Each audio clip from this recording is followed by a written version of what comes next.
What do we need to do to be taken seriously in HR?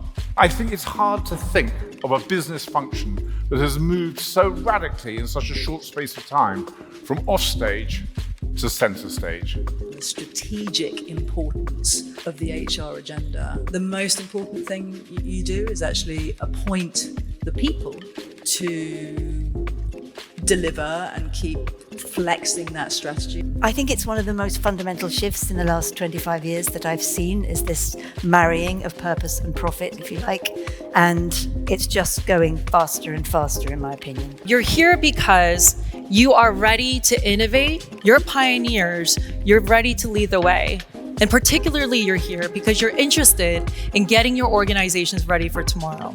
How can we deliver the right intervention to the right person at the right time to deliver the right set of behaviors that drive the right set of business outcomes? The scarcest resource in an organization is people's attention.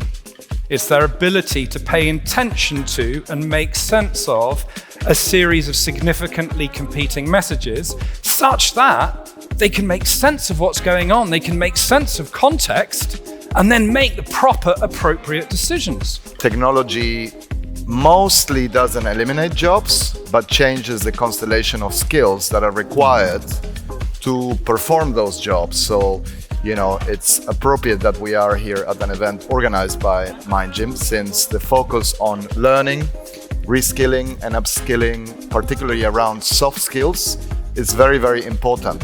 Well-being is a big word. It means a lot of different things to lots of different people. And this has been something we've been struggling with for a long time, but since the pandemic has kind of come up more and more. I think a lot of what companies are doing is trying to kind of hit on wellness in an effort to fix the well-being problem. So wellness being, physical health, exercise, work-life balance, all of these types of things that kind of fit under this very broad umbrella of well-being, instead of kind of really tackling what are the fundamental psychological components that we can actually move the needle on as a company. One thing that we started to notice about 2.5 years ago now is this, and this is specifically to do with black employees. Black men come up through the corporate pyramid and they get to a plateau and then they leave. I often think that we operate too much like surgeons.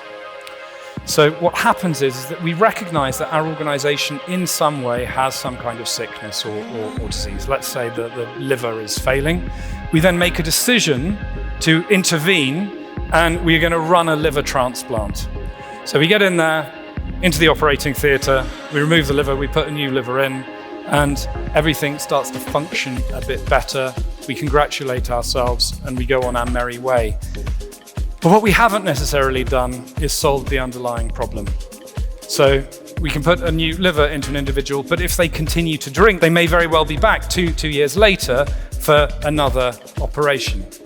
And instead of thinking in this very sort of technical approach where we're looking to sort of solve problems, my argument would be that we need to think a little bit more like a gardener, where we look at the issues that face us and we start to anticipate what the issues may be. We look at the data that we have. We work today to prepare for what may occur in a number of months' time. We never see our work as being completely done. Unlike the surgeon, once the surgery's done, they believe they've completed it. The gardener is constantly adapting, recognizing, and intervening in a way that is appropriate for the situation that they're currently in. And that is the way I think we get ready for tomorrow.